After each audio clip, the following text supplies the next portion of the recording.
semuanya, saya Gabriela Eka Putri, saya mahasiswa Universitas Trisakti, program profesi akuntan. Di sini saya akan menjelaskan terkait waran terstruktur. Nah, sebelumnya waran terstruktur ini merupakan salah satu produk investasi yang resmi diluncurkan oleh BI pada September tahun 2022.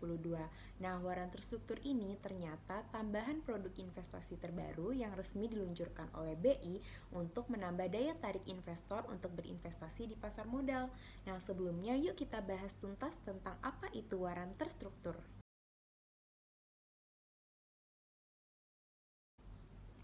Nah, apa sih itu waran terstruktur? Waran terstruktur adalah efek atau instrumen turunan yang memberikan hak kepada pembeli untuk melakukan penjualan atau pembelian underlying securities pada harga dan tanggal yang telah ditentukan dan diterbitkan oleh perusahaan sekuritas. Nah, selanjutnya itu terkait perbedaan waran biasa dan waran terstruktur. Nah, ternyata waran terstruktur ini berbeda loh dengan waran biasa. Waran biasa ini biasanya diterbitkan oleh perusahaan emiten pada saat IPO atau reg issue untuk mengumpulkan dana untuk perusahaan. Sedangkan waran terstruktur sendiri ini diterbitkan oleh perusahaan sekuritas.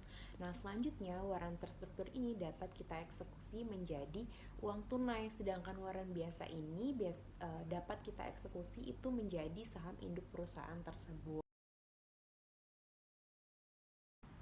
Selanjutnya saya akan menjelaskan terkait keuntungan waran terstruktur. Nah, yang pertama, keuntungan dari waran terstruktur ini diterbitkan dengan pilihan underlying securities saham IDX 30. Apa sih yang dimaksud dengan underlying securities IDX 30? Jadi, waran yang diterbitkan ini merupakan saham-saham dari IDX 30 yang sudah pastinya memiliki kinerja fundamental yang bagus. Selanjutnya, keuntungan yang kedua adalah imbal hasil menarik dan murah, karena kita hanya membeli warannya saja. Tapi kalau misalnya kita membeli waran biasa, otomatis kita harus membeli saham induknya terlebih dahulu. Tapi kalau untuk waran terstruktur sendiri, kita cukup membeli waran terstrukturnya aja. Jadi dana yang kita keluarkan ini sedikit lebih murah. Selanjutnya, memiliki liquidity provider di pasar sekunder. Apa sih yang dimaksud dengan liquidity provider? Ini tuh seperti yang namanya standby buyer. Jadi kita nggak perlu khawatir nih kalau waran terstruktur kita tidak ada yang membeli. Selanjutnya, keuntungan yang ketiga yaitu waran terstruktur otomatis menjadi uang tunai, sedangkan waran biasa itu harus kita konversi menjadi saham biasa. Selanjutnya, keuntungan yang terakhir yaitu potensi keuntungan yang tidak terbatas, karena waran terstruktur sendiri ini tidak mempunyai batasan ARA atau ARB seperti saham biasa. Jadi dia sehari bisa naik sampai ratusan persen. Akan tetapi, walaupun dia tidak ada batasan ARA, begitupun dengan ARB. Jadi bisa jadi loss yang kita terima itu tuh semakin besar. Jadi potensi lossnya itu tuh tidak terbatas juga. Jadi kita harus membatasi nih sampai mana keuntungan kita.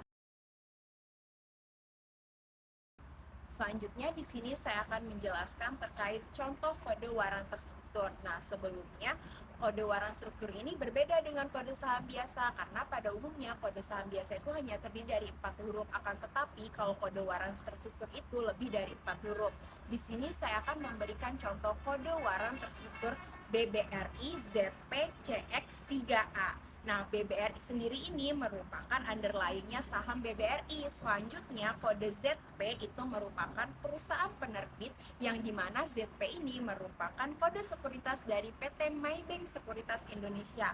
Selanjutnya, kode C ini merupakan tipe call warrant. Jadi, kalau misalnya dia hurufnya P, berarti dia put warrant. Selanjutnya, untuk kode X ini merupakan bulan jatuh tempo waran tersebut, yang dimana kode X ini adalah November tahun 2023. Nah, untuk kode 3 ini merupakan angka terakhir dari tahun jatuh tempo. Nah, untuk melihat kode bulannya itu di mana, kita dapat melihat di situs BI. Sekian penjelasan dari saya, terima kasih.